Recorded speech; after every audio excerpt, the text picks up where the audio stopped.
សូមស្វាគមន៍មកកាន់វីដេអូរបស់ខ្ញុំគឺក្តីបងប្អូនសិស្សានុសិស្សនិងអ្នកសិក្សាទាំងអស់ពីរាប់អាននៅក្នុងវីដេអូនេះយើងសិក្សាមេរៀនសិលពពលរដ្ឋឆ្នាំទី10ទី2វប្បធម៌សន្តិភាព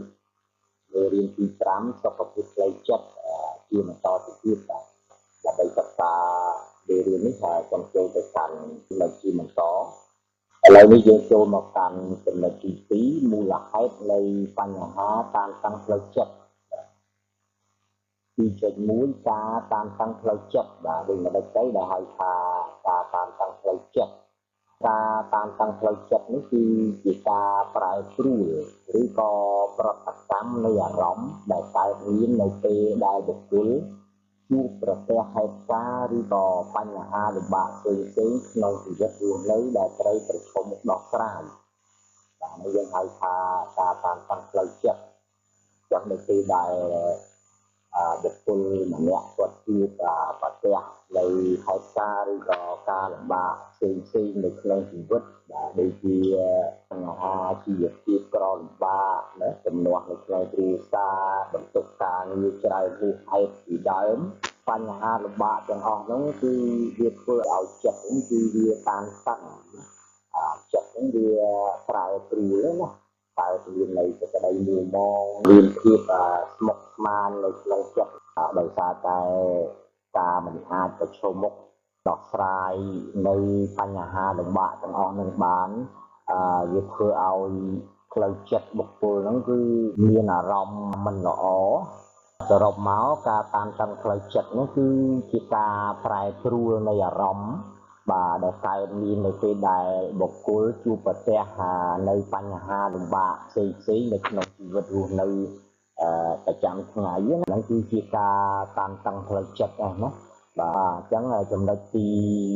2.1នេះគឺមានតែប៉ុណ្្នឹងហើយខ្ញុំចូលទៅកាន់ចំណុចថ្មីមួយទៀតចំណុចកបុព្វហេតុនៃការតានតឹងផ្លូវចិត្តតើការតានតឹងផ្លូវចិត្តហ្នឹងគឺបណ្ដាលមកពីមូលហេតុអ្វី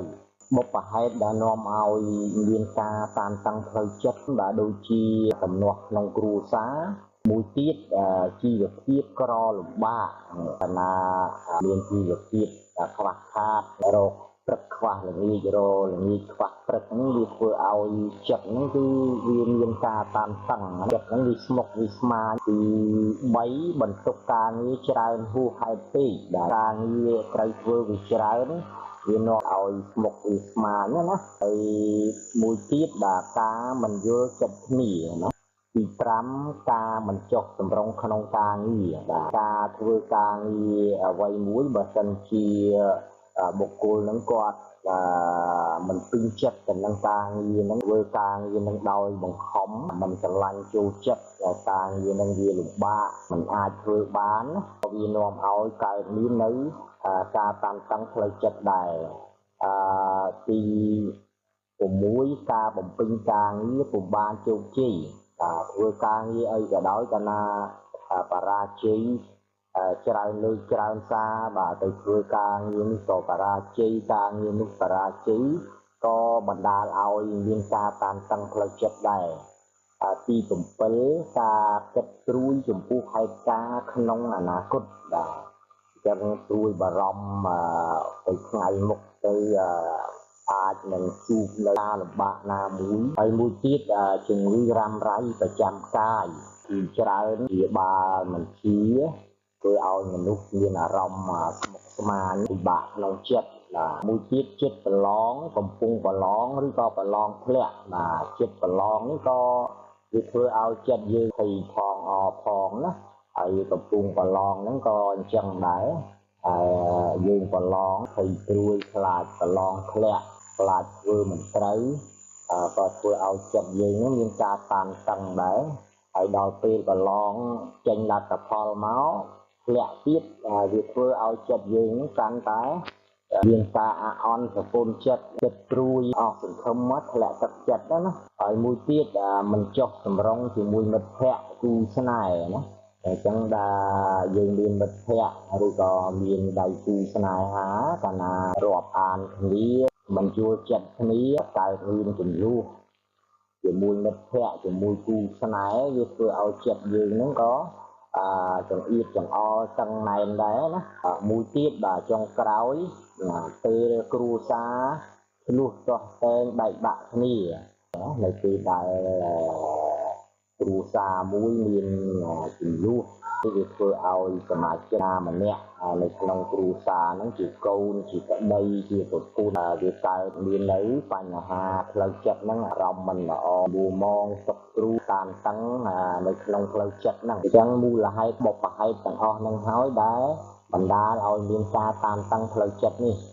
បាទអញ្ចឹងនៅក្នុងចំណុចនេះគឺមានតែប៉ុណ្្នឹងហើយខ្ញុំចូលទៅកាន់ចំណុចថ្មីមួយទៀតហើយនេះយើងចូលមកកាន់ចំណុចខអាការៈនៅពេលមានការតានតឹងផ្លូវចិត្តបាទអញ្ចឹងនៅពេលដែលមានការតានតឹងផ្លូវចិត្តមានអាការៈយ៉ាងម៉េចខ្លះអញ្ចឹងបើយើងលើទៅលើអាការៈផ្នែកអារម្មណ៍និងចិត្តនៅពេលដែលមនុស្សម្នាក់មានការតានតឹងផ្លូវចិត្តវាធ្វើឲ្យអារម្មណ៍នឹងចិត្តហ្នឹងគឺមួម៉ៅណាបាទឆេវឆាវឆាប់ខឹងច្រឡោតចឹងមានរឿងអីទៅជួយគឺអ្នកហ្នឹងគឺឆាប់ខឹងច្រឡោតណាមួម៉ៅក្តៅក្រហាយហើយទីពីរងើយងាយឃើញថប់ក្នុងអារម្មណ៍វា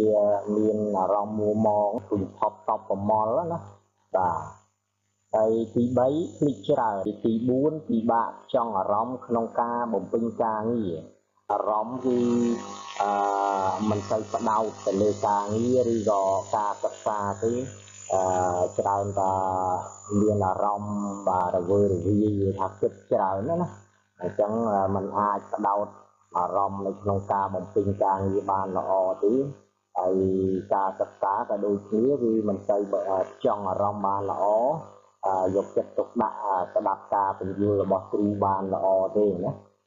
វាថាអារម្មណ៍បែកណាបាទគិតទៅលើរឿងដែលខ្លួនគូប្រទះហ្នឹងបាទហើយមួយទៀតសង្កូតសងាត់ជាចូលទៅដល់ផ្នែកអាការៈផ្នែករាងកាយអ្នកដែលមានការតានតឹងផ្លូវចិត្តច្រើនគឺអស់កម្លាំងហត់លហើយឈឺក្បាលចុករយសាច់ដុំចុករយខ្លួនត្រានទៅមានកម្លាំងកំហែងទេហើយឈឺក្បាលច្រើនចឹងទៅទី2បរិភោគអាហារមិនបានទទួលទានលំលេងមិនលុចឹងកាលណាគិតច្រើនហូបអីក៏មិនចូលទេក៏មិនទៅលក់ដែរហើយមួយទៀតណែនទ្រូងឆ្អល់ពោះអាការៈថប់ដើមទ្រូងមួយទៀតគ្មានអារម្មណ៍ផ្លូវភេទគឺអារម្មណ៍ហ្នឹងមិនទៅល្អណាហើយមួយទៀតចំពោះស្ត្រីមានរដូវមិនទៀតតែកាលណាស្ត្រីដែលគាត់មានអាការៈតានតឹងផ្លូវចិត្តហ្នឹងគឺវាឲ្យរដូវស្ត្រីនេះគឺមកមិនទៀងអាចបាត់រដូវឬក៏រដូវមិនទៀងទាត់អញ្ចឹងទៅបាទយើងចូលទៅកាន់អាការៈផ្នែកអាកប្បកិរិយាម្ដងអាកប្បកិរិយាគឺមិនរស័ព្ទរសល់មិនរុះរាយរាក់ទាក់ច្រើននៅមិនស្ងៀមណារស័ព្ទរសល់មានមូលហេតុទឹកមុខក្រៀមក្រំទៅទាត់ទៅពូនអញ្ចឹងទៅបាទហើយមួយទៀតអសកម្មក្នុងការបំពេញការងារអញ្ចឹងធ្វើការងារវាអត់បានល្អកាលណាផ្លូវចិត្តនឹងវាមិនល្អការងារបំពេញក៏មិនបានល្អដែរហើយមួយទៀតងាយបង្កទំនាស់ជាមួយគេឯងអញ្ចឹងអ្នកដែលមានការតានតឹងផ្លូវចិត្តហ្នឹងគឺឆាប់ខឹងឆេវឆាវអញ្ចឹងណាមានអារម្មណ៍ស្មុគស្មាញមួម៉ៅក្តៅក្រហាយអាចបង្កទៅជាទំនាស់បានណាអញ្ចឹងទាំងអស់ហ្នឹងគឺជាអាការៈបញ្ហាតានតឹងផ្លូវចិត្តហ្នឹងអញ្ចឹងចំណុចខនេះគឺមានតែប៉ុណ្្នឹងហើយខ្ញុំចូលទៅកាន់ចំណុចថ្មីមួយទៀតក្នុងចំណុចនេះនិយាយតាក់ទងទៅនឹងមធ្យោបាយមួយចំនួនដើម្បីបំបត្តិការតានតឹងផ្លូវចិត្តអញ្ចឹងនៅពេលដែលមានបញ្ហាផ្លូវចិត្តតើត្រូវដោះស្រាយដោយម្ដេចខ្លះមធ្យោបាយបំបត្តិការតានតឹងផ្លូវចិត្តហ្នឹងវាមានច្រើនណាបាទប៉ុន្តែយើងអាចអនុវត្តនៅវិធីងាយៗមួយចំនួនដូចខាងក្រោមទី1គឺបណ្ដុះគំនិតសុខតិនិយមឃើញអ្វីដែលល្អជាទស្សនៈវិជ្ជមាននឹងមានក្តីសង្ឃឹមកុំឲ្យអស់សង្ឃឹមហើយទី2ទទួលទានឲ្យបានទៀងទាត់បាទសម្រាប់ឲ្យបានគ្រប់គ្រាន់និងធ្វើការកំសាន្តផ្សេងៗគឺគេឲ្យយើង ដេកឲ្យបានគ្រប់គ្រាន់ឲ្យគ្រប់ម៉ោងណាទី3យើងអាចជួបចំណេះសំណាលជាមួយមិត្តភ័ក្តិឬក៏មនុស្សដែលនៅចិត្តស្និទ្ធបំផុតបាទទី4ពីព្រោះបញ្ហាជាមួយមនុស្សដែលយើងទុកចិត្តបំផុតសមាជិកគ្រួសាររបស់យើងឪពុកម្ដាយរបស់យើងណាឬទៀតយើងស្ដាប់អាវាទចាស់ព្រឹទ្ធាចារ្យឬក៏ប្រសង់អញ្ចឹងទៅ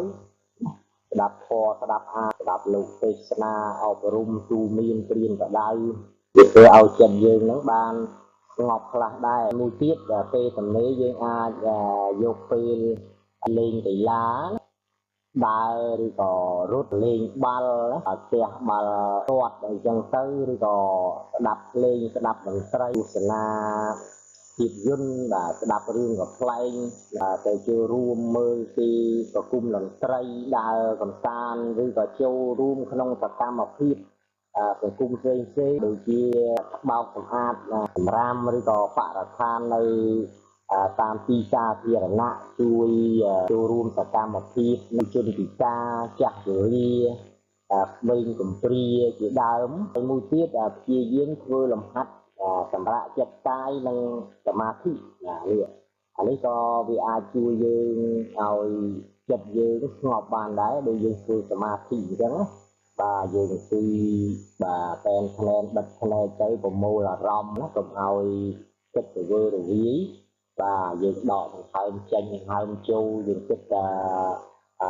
ឲ្យដឹងទៅលើផ្លូវដង្ហើមចេញដង្ហើមចូលរបស់យើងទៅកុំឲ្យចិត្តទៅណាផ្ដេសផ្ដាស់ដើម្បីឲ្យចិត្តយើងវាស្ងប់ហើយក៏វាអាចជួយយើងកុំឲ្យចិត្តច្រើនដែរបើមិនអញ្ចឹងទេយើងអាចដេកសម្រាកនៅលើគ្រែយើងបិទភ្នែកមូលអារម្មណ៍កុំឲ្យចិត្តច្រើន